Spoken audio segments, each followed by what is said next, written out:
जय श्री राधे कृष्ण। आइए आप सब सुनेंगे शनिवार व्रत कथा। तो प्रेम से बोलिए भगवान शनि देव की जय, सर्व देवी देवता की जय। व्रत की विधि।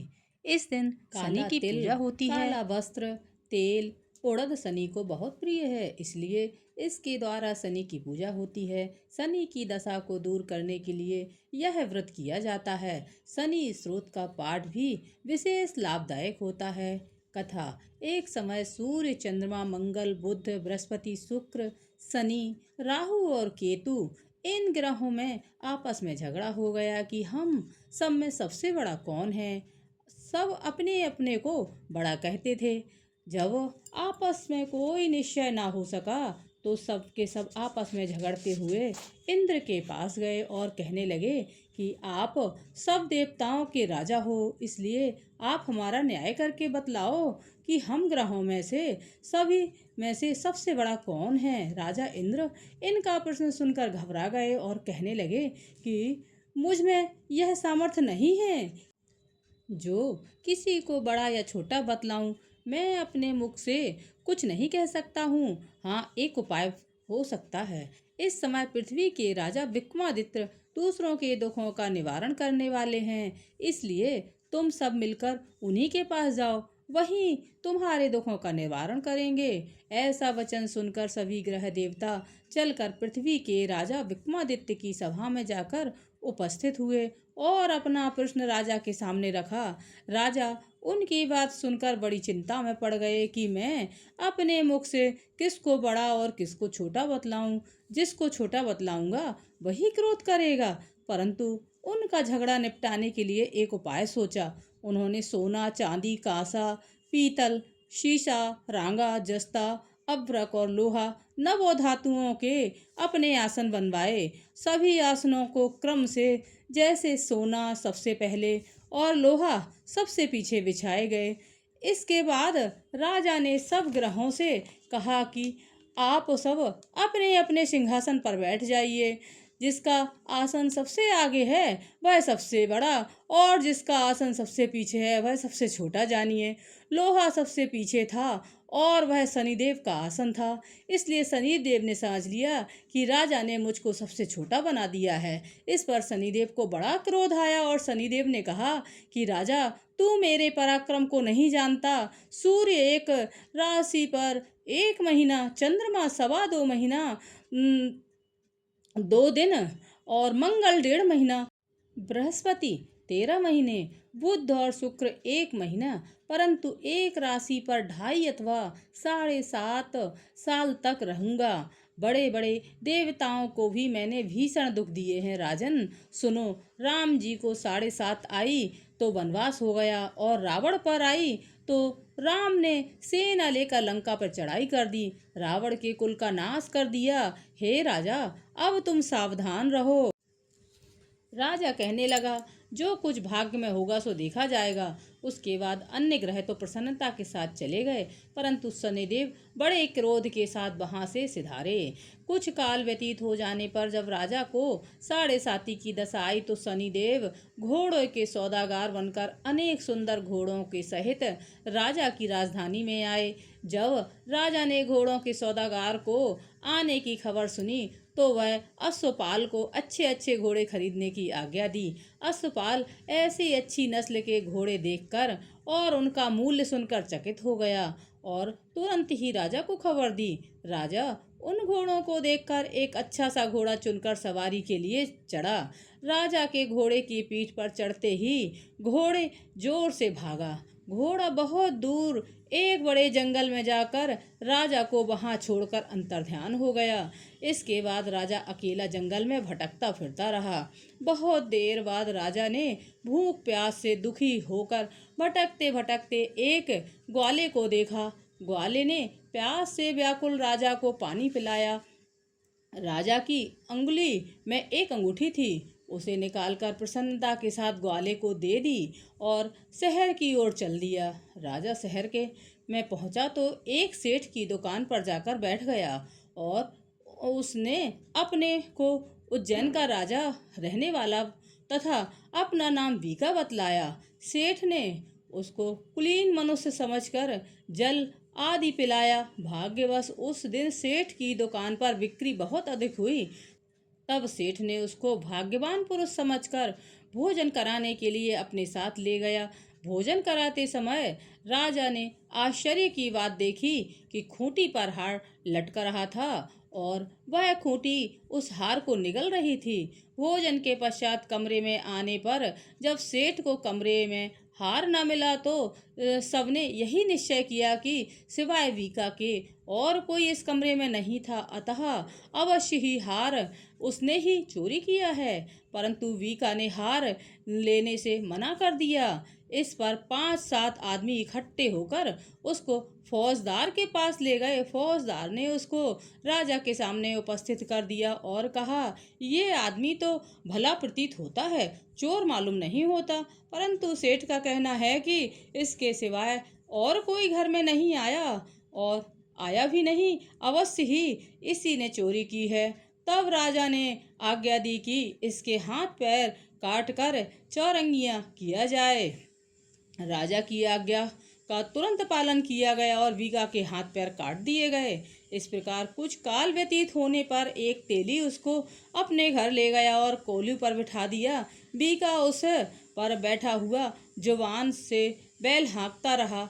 शनि की दशा समाप्त हो गई और एक रात को वर्षा ऋतु के समय वह मल्हार राग गाने लगा।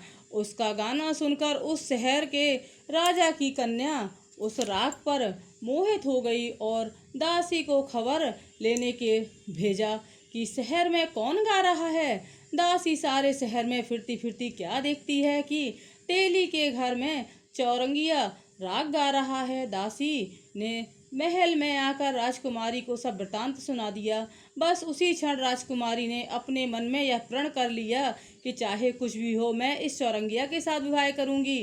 प्रातःकाल होते ही जब दासी ने राजकुमारी को जगाना चाहा तो राजकुमारी अनशन व्रत लेकर पड़ी रही। तब दासी ने रानी के पास जाकर राजकुमारी के न उठने का वृत्तांत कहा। रानी ने तुरंत ही वहां पर जाकर राजकुमारी को जगाया और उसके दुख का कारण पूछा।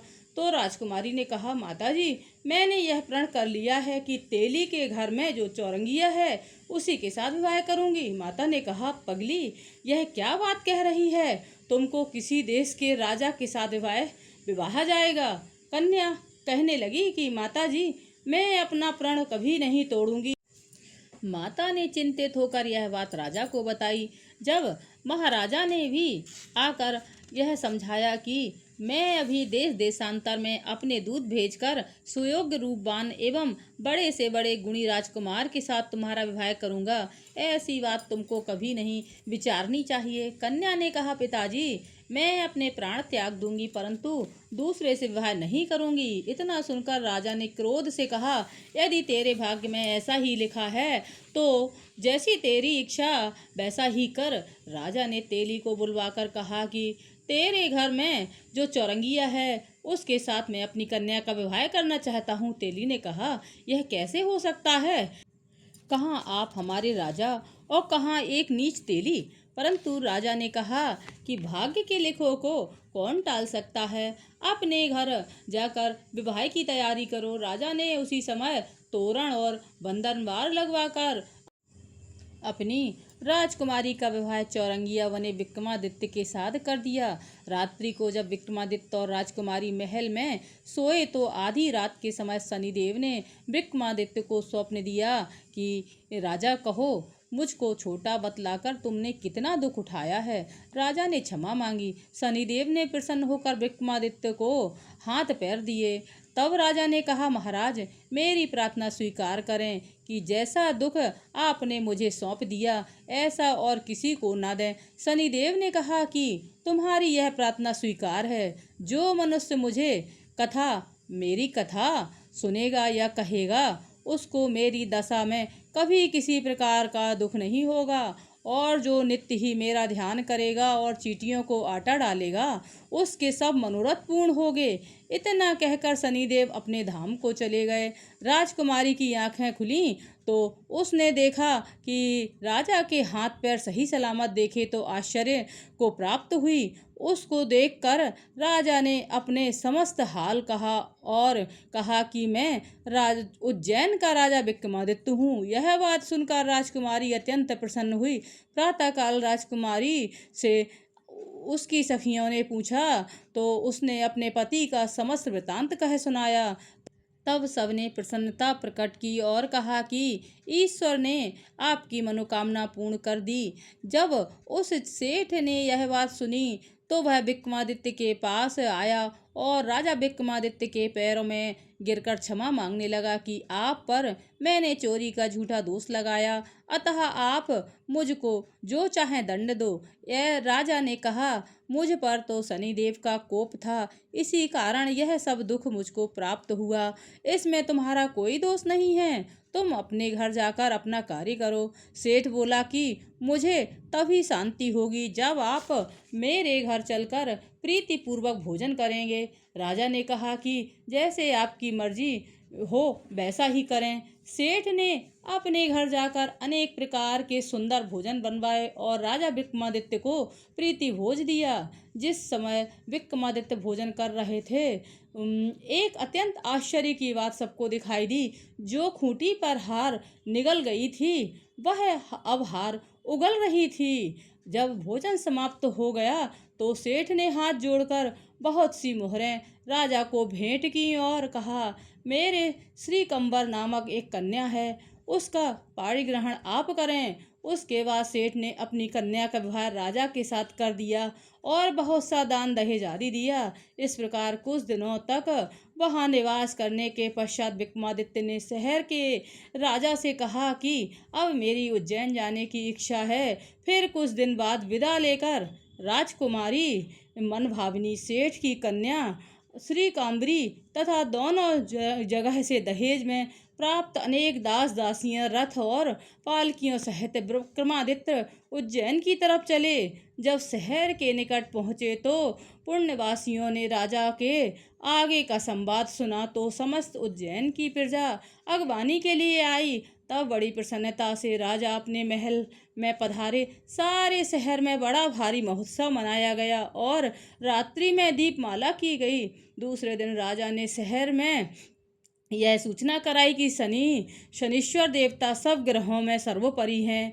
मैंने इनको छोटा बतलाया, इसी से मुझको बहुत दुख प्राप्त हुआ है। इस कारण सारे शहर में सदा शनिश्चर की पूजा और कथा होने लगी। राजा और प्रजा अनेक प्रकार से सुख भोगती रही। जो कोई शनिश्चर की कथा को पढ़ता या सुनता है, शनिवार की कथा को व्रत के दिन अवश्य पढ़ना चाहिए। ओम शांति ओम शांति ओम शांति। इस प्रकार से शनिदेव भगवान की कथा पूर्ण हुई। अगर आपको हमारा वीडियो अच्छा लगा हो तो इसी प्रकार से कथा को सुनने के लिए अगर आप हमारी चैनल पर पहली बार आए हो तो चैनल को लाइक करें, सब्सक्राइब करें, शेयर करें, साथ में बेल आइकन घंटी को दबाएं ताकि आने वाले वीडियो का नोटिफिकेशन आपको समय से मिलता रहे। स्वस्थ रहें, खुश रहें। जय श्री राधे कृष्ण। धन्यवाद। ओम शनि देवताय नमः।